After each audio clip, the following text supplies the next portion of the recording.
राजनीतिक सामाजिक सरोकार से भरपूर देश प्रदेश की हर छोटी बड़ी खबरों से करेंगे आपको रूबरू।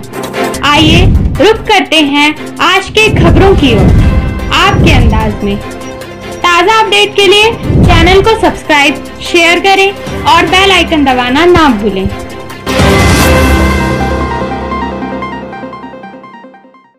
नमस्कार, आप देख रहे हैं पीपी न्यूज 24/7। जहां इस वक्त की बड़ी खबर है, एबीपी ने एक गांव का एक तिरंगा अभियान का किया आगाज।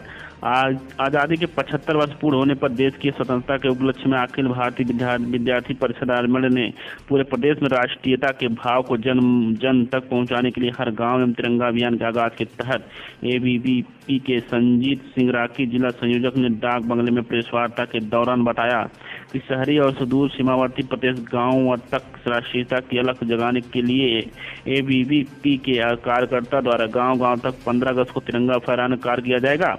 इस दिन जिले के मेहनगर, फूलपुर, लालगंज, रौनापार, आर्यमन नगर, जियनपुर, अतरौलिया, मुबारकपुर, बिलरियागंज सभी नगर इकाइयों में अनेकों प्रकार के कार्यक्रमों का आयोजन किया गया।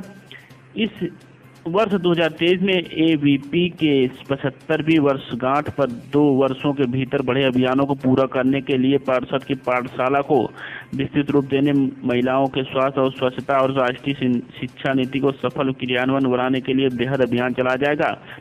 इस अवसर पर परिषद के संदीप स्वरूप, विभाग संयोजक डॉक्टर प्रशांत राय, जिला प्रमुख शिवम पांडे, संगठन मंत्री अंतरिक्ष सिंह, कार्यालय मंत्री आदि मौजूद रहे। रणजीत सिंह राठी, जिला संयोजक। आइए देखिए जो प्रजापति की खास रिपोर्ट। क्या मामला था? नूरुल हुदा, प्रदेश युवा अध्यक्ष, राष्ट्रीय उलमा काउंसिल। ज्ञापन दिए हैं, क्या मांगे हैं? देखिए, जो ब्रिटिश सरकार ने एक आरक्षण का जो प्रावधान रखा था साइमन कमीशन के बाद 1936 में जब ब्रिटिश सरकार ने जो आरक्षण का प्रावधान दिया तो उसमें सभी दलितों का आरक्षण निहित था। यहाँ तक कि जब 26 जनवरी 1950 को संविधान लागू हुआ उस समय भी हमारा आरक्षण निहित था। लेकिन उस 10 अगस्त 1950 का इस देश के लोकतंत्र की धज्जियां उड़ाते हुए इस देश के प्रथम प्रधानमंत्री नेहरू जी ने उसमें एक प्रेसिडेंशियल आर्डर ला करके सिर्फ हिंदू दलितों का आरक्षण निहित रखा और धर्म के आधार पे उसको रोक दिया कि सिख दलितों का आरक्षण, ईसाई दलितों का आरक्षण और मुस्लिम दलितों का आरक्षण उसमें रोक दिया गया प्रेसिडेंशियल आर्डर ला करके। उसी समय सिख दलित जो है सड़क से संसद तक का आंदोलन किए। 1956 में कांग्रेस सरकार ने अमेंडमेंट करके उसमें 1956 में सिख दलितों का आरक्षण दिया।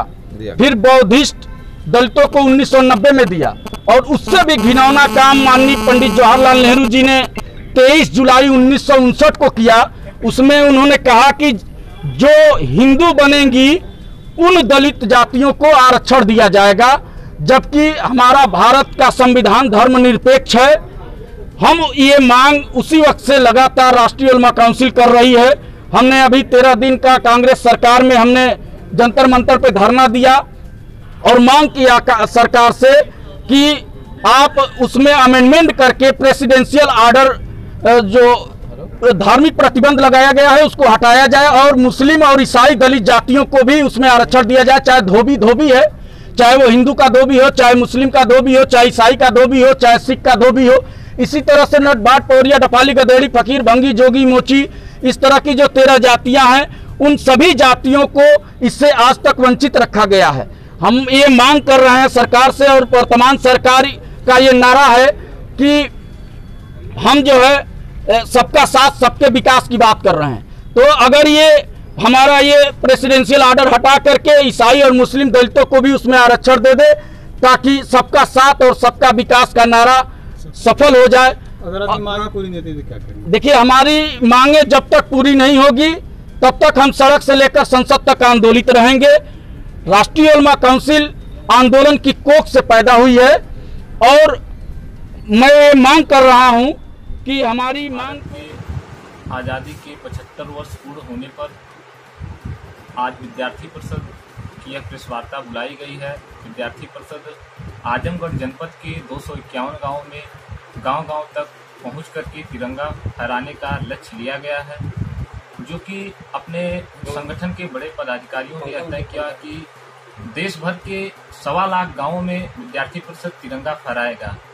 इसी के क्रम में अपने गोरख प्रांत में 2105 गांवों में तिरंगा फहराने का लक्ष्य है। और जो तिरंगा फहराया जाएगा गांव-गांव तक, इसका मुख्य उद्देश्य यह है कि आज आज़ादी के 75 वर्ष पूर्ण हो चुके हैं।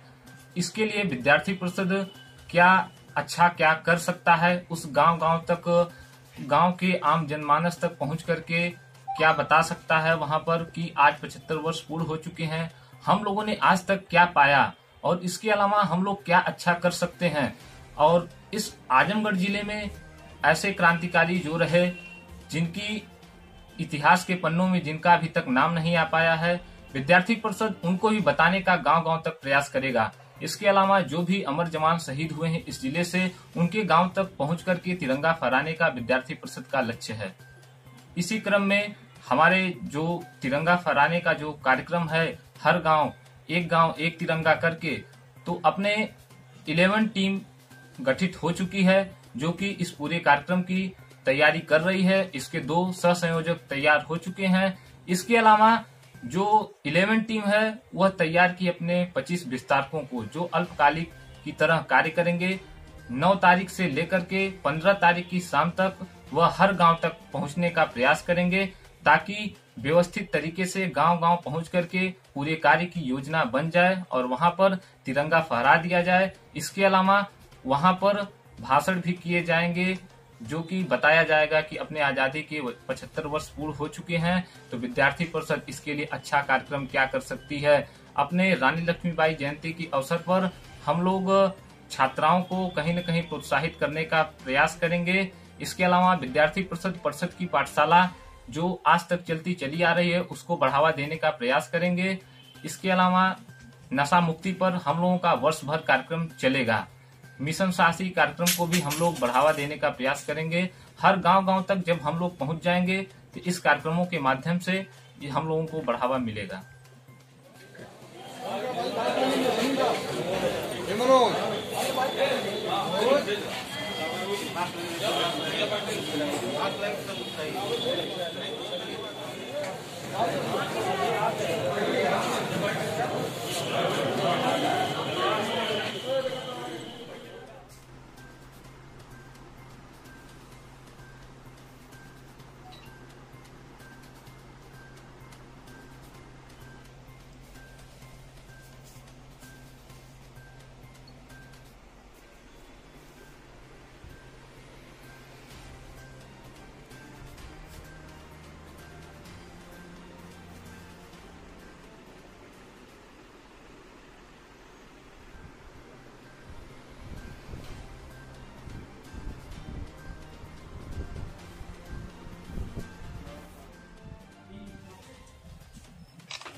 भैया पंखा चला दीजिए, पंखा चलाइए।